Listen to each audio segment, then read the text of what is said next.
Okay, so I'm going to make this steak and Guinness pie first of all. Okay, first thing when you're dealing with stews, okay, just kind of educate a little bit here. First thing you need to remember is what sort of meat are we going to use, okay? And the easiest way to explain is if you can get the most muscular part of meat from the animal, okay? So maybe the leg, the neck, the shoulder, and it's not just going to be the most muscular, it's going to have the most connective tissue, all these little fibers. It's going to be the tastiest piece of meat. You know, some chefs say cook it on the bone, it's much tastier. It's much tastier either way, okay? It's going to remain nice and juicy even after cooking for long periods, like stewing for a couple of hours. Okay, so I've got a beautiful piece of chuck steak here. Got Australian Angus. Okay, so it's you get Angus all over the world. Okay, we've got a great variety of beef here. Just quite rustic chunks. Okay, get rid of them. You can just see the rest of the ingredients here I've got ready for the stew. Gotta wash my hands.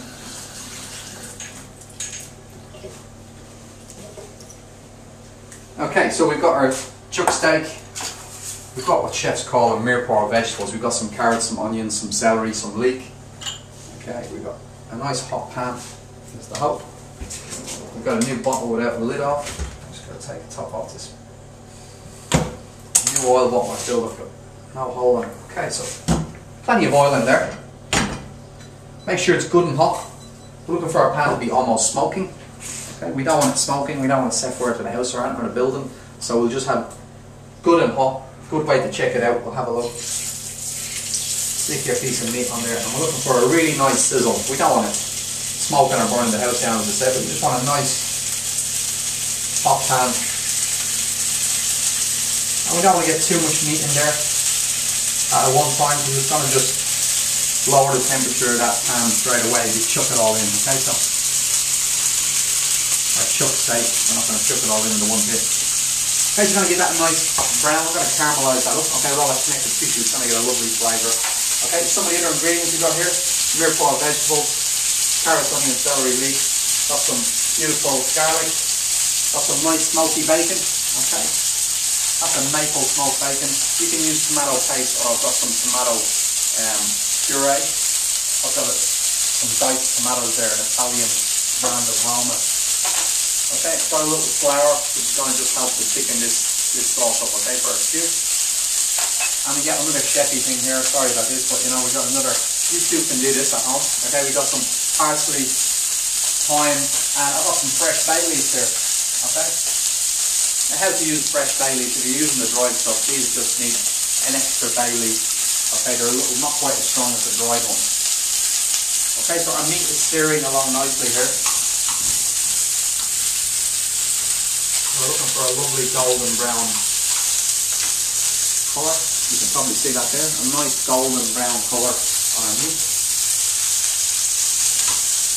Okay, and that's just what we call caramelising the meat. Okay, so we're going to add a beautiful flavour by giving it that colour. It's going to add a nice colour and flavour to our sauce. Okay, so it's going to give it colour and flavour.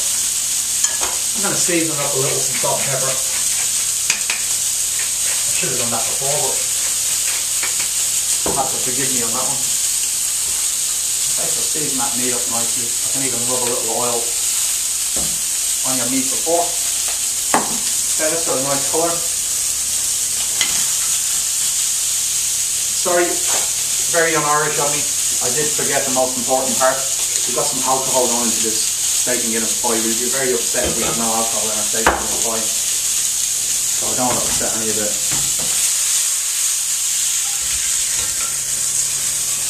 Irish viewers, you know. We've got to keep to our promise and stick a little Guinness in there. Okay, pan is still really hot. So I'm going in with the rest of the meat there.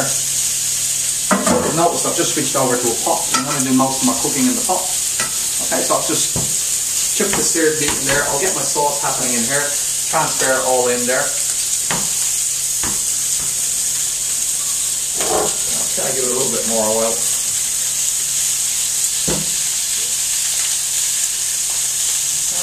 Season it up before.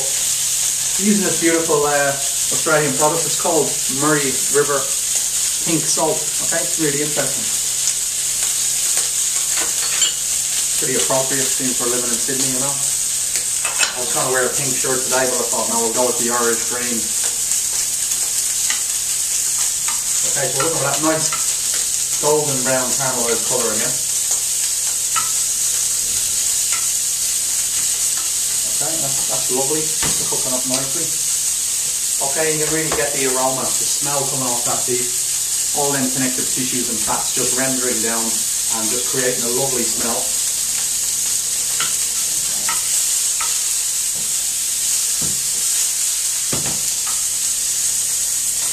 Okay.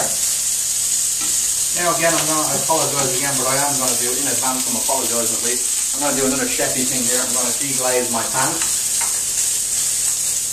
Okay, and there's a lot of good things about deglazing your pan. You know, we're losing lots of beautiful sediment of meats in that pan there, so we're going to get the maximum amount of flavour from this pan. We don't want to leave anything behind. I have plenty of onions and a small amount of carrots and celery. Some of my leeks in there. Strong onion flavour. Okay, a little bit more of that cooking oil. Salt and pepper.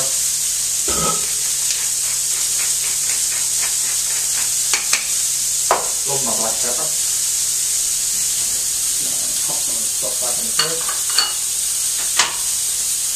I've got to blame my mum on this one. I'm an incredibly tidy person. My mum had us all well trained as children. Less mess at the end of the day. I always feel clean as you go if you can. You'll notice I've just switched over to my vegetable board. These colour coded boards are great when you're like myself. I think I'm suffering with a little early Alzheimer's thing, you know, so you forget to change the board. So if you got a coloured one there, it works out really well. You can't forget anything. Okay, the vegetables are going in there with the rest. And I'm not going to lose, there's still plenty of flavour in that pan, I'm not going to lose any of it. So I'm going to call what's deglazing my pan here. Got some red wine in there.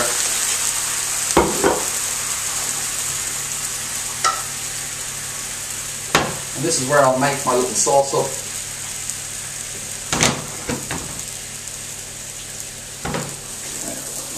Red wine in there. And we've gotten all the flavour in there now. Actually, we might go a little bit more red wine. Wasn't very generous of me with the red wine, so a little splash of wine. And we're going to pop a little bouquet garni into that pot too. And look, I don't mind pulling it out at the end. Chefs do this thing where they tie them up into a little parcel.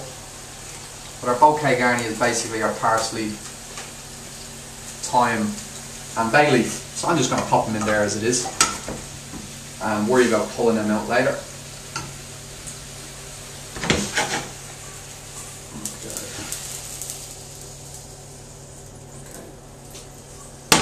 One last thing I did forget is actually sear up my little piece of bacon, so I'm going to just pop my bacon and garlic in next.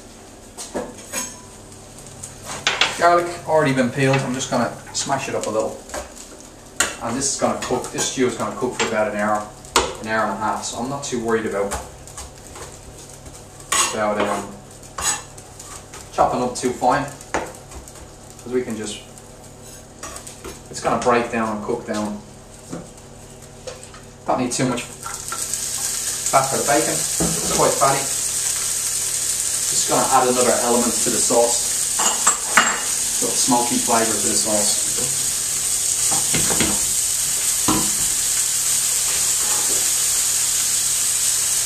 Chop my garlic in there.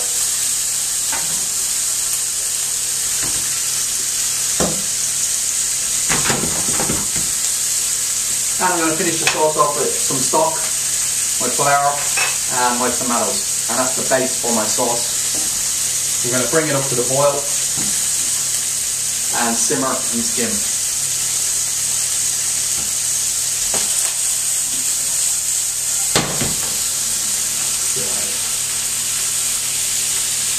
flour in there.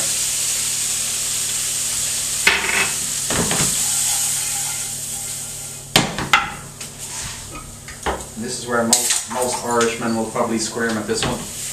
Okay, the thought of some Guinness going into a pan and not down their throats, down their necks.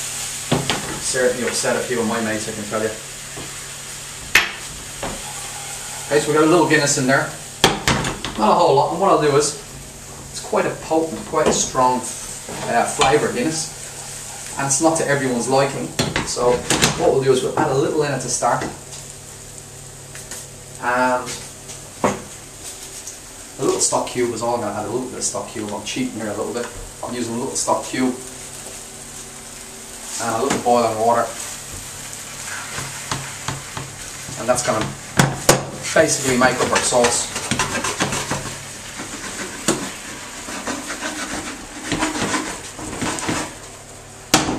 Not forgetting our tomatoes.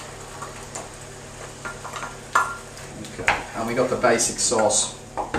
All the flavours in that pan there.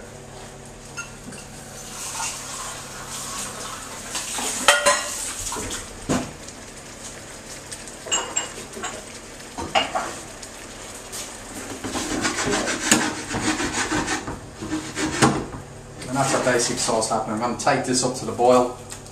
That's all going in there.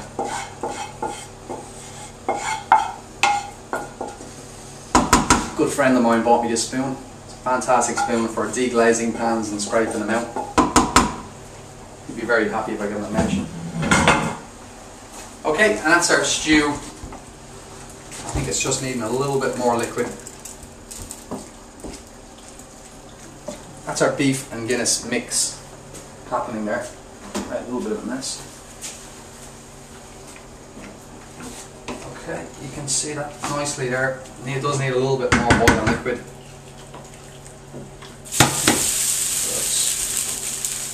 Okay, that's our stew, ready to go. I'm just going to take that to the boil and bring it down to a simmer, okay, which is approximately 96 degrees. Okay, so we're going to be nice little gentle bubbles happening.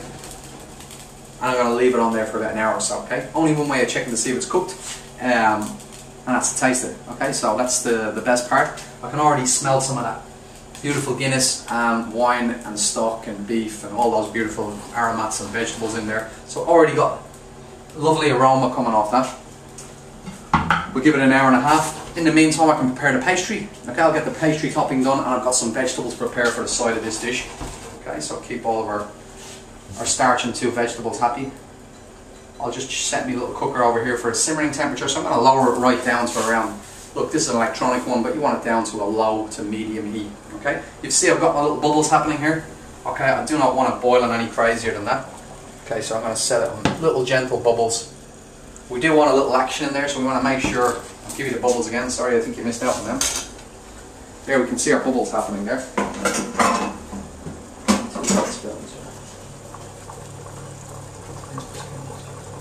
Okay, that's probably gone a little bit too fast for what we want, so I'm going to transfer it over onto that lower gas now in a second.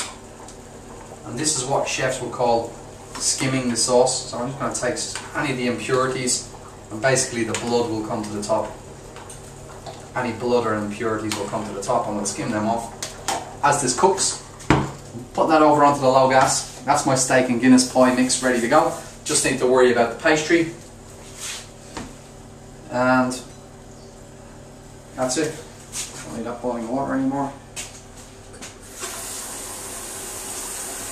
Yeah, so maybe we'll just, if you want, we'll stop it there, will we? And